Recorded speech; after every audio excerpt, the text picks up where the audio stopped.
Hi guys, welcome to our next installment of Sales Training America.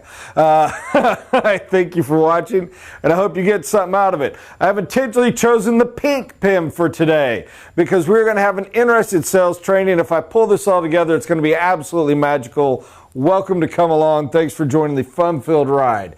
We're covering three things today. We are once again going to touch on goals. We're going to touch on love. And we're going to discuss bathrooms. Goals, love, and bathrooms. How do those three relate, do you say? Well, let me tell you, because this is hopefully going to be a good time.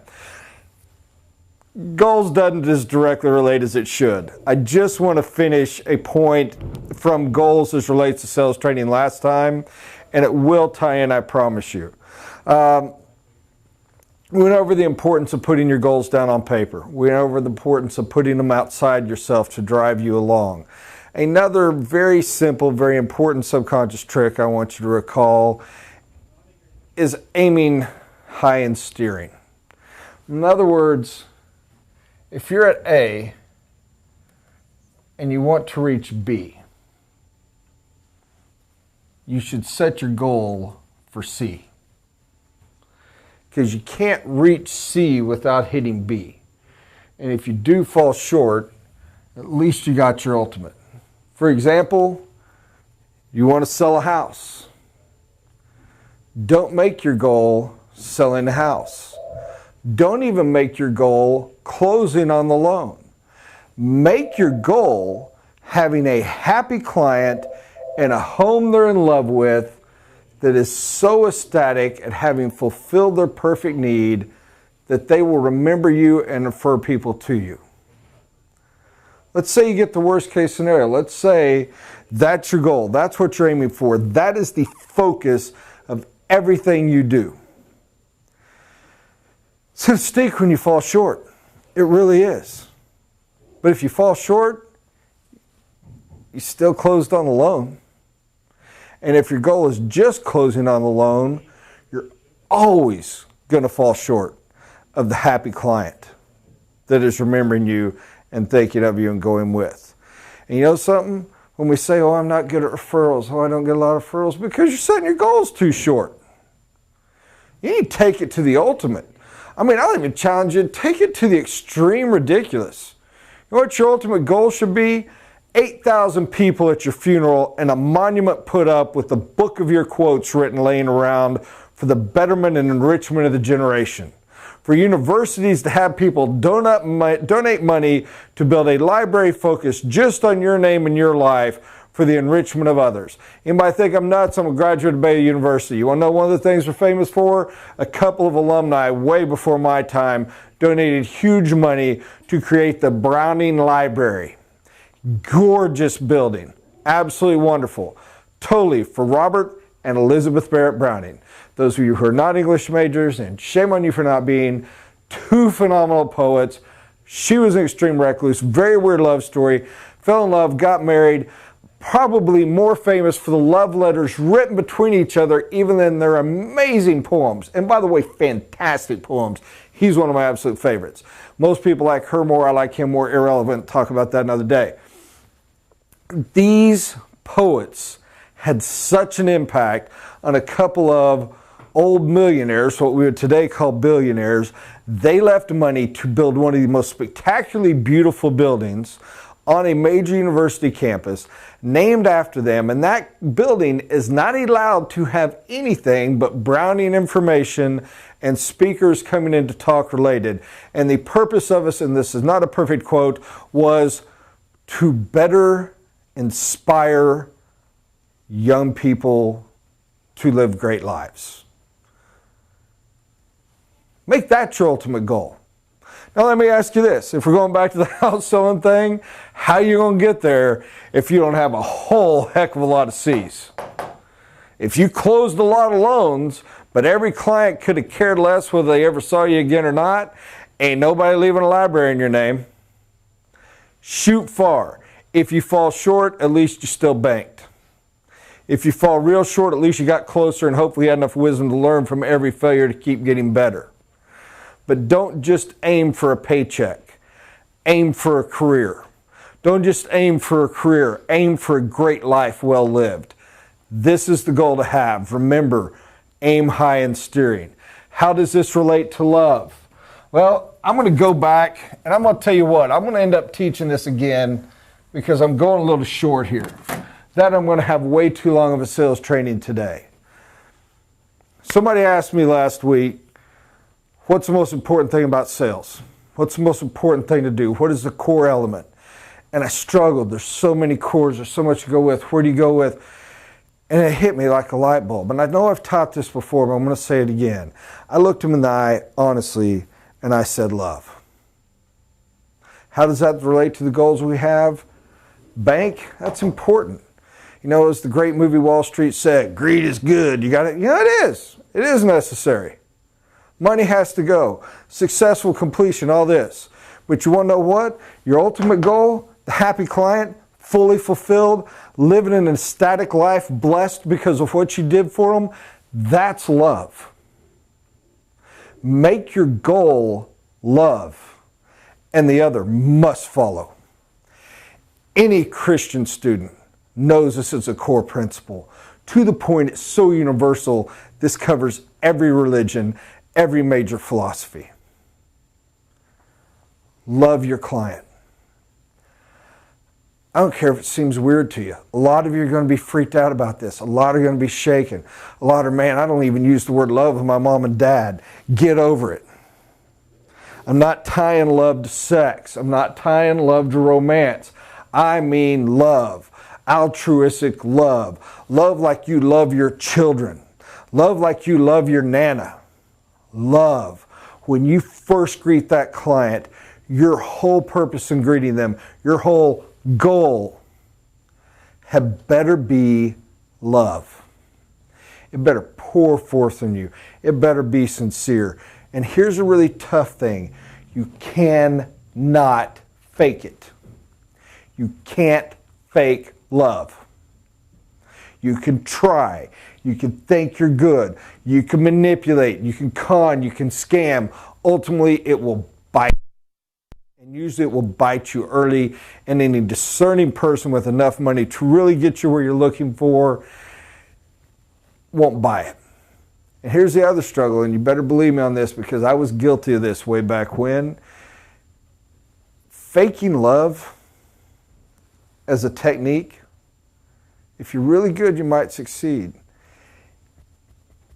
It's going to cost you for life. The ulcers, the pain, the stress, the lack of sleep, the guilt, it gets in your subconscious and eats at you. Ignore that for a minute. Sell from a standpoint of love. What's the most important element? Love. What's the most important goal? Love. How do you know you're putting your client's interest first? If you love them more than you love yourself, somebody tell me who I'm quoting, how can you not? At the very, very least, love your neighbor as you love yourself. This is what I mean. Now, anybody who's ever been a decent human knows if you love yourself, you need to ignore me, you have self-discipline, you have strength, you have structure. It takes that. That doesn't mean you pander. Oh, I love my neighbors, I love myself, that means I have to give everything to them. No! And the metaphor of slapping the other cheek and going the extra mile is a total different segment of life to be discussed another day. Love them as you would love yourself, which means strongly holding accountable for greater good. The first technique you have to do is love. I will try to go into more detail on that in a minute, but I want to have a little bit of fun. So what's our goal? You got to shoot far. What's the ultimate goal you got to shoot for? Love, because it's the base. The next I want to go over is bathrooms. How does love and goals relate to bathrooms? This from the guy with his shirt untucked. Presentation. I just had an issue in one of my offices, and I'm sorry anyone I offend. The guy's room has gotten disgusting.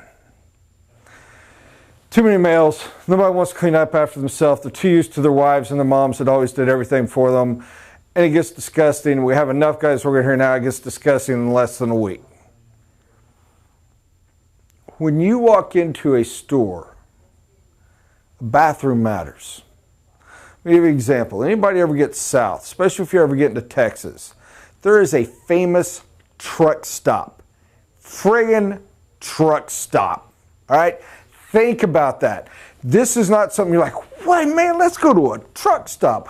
I promise you, I have an employee last summer went an hour and a half out of the way to go to this major truck stop on vacation because it was one of the destinations on their vacation. It's called Buc-ee's. Here's a crazy thing. They're the most expensive place you will stop. Their sodas cost more, their snacks and candy cost more, their food costs more. They're expensive. It's kind of cute and kind of fun. It's huge. It's a Walmart-sized truck stop. But you want to know what makes Buc-ee's huge? The restrooms. The restrooms are massive, and they're so clean. Most restaurants you go in to eat in are not this clean. They have at least one, usually two attendants in there to constantly keep it that way. They have an immaculate structure. They have things, a little thing that says howdy when you walk in. It's kind of cute and friendly. They make sure it is extremely well vented. Little deodorant things. I mean, the restrooms are insane.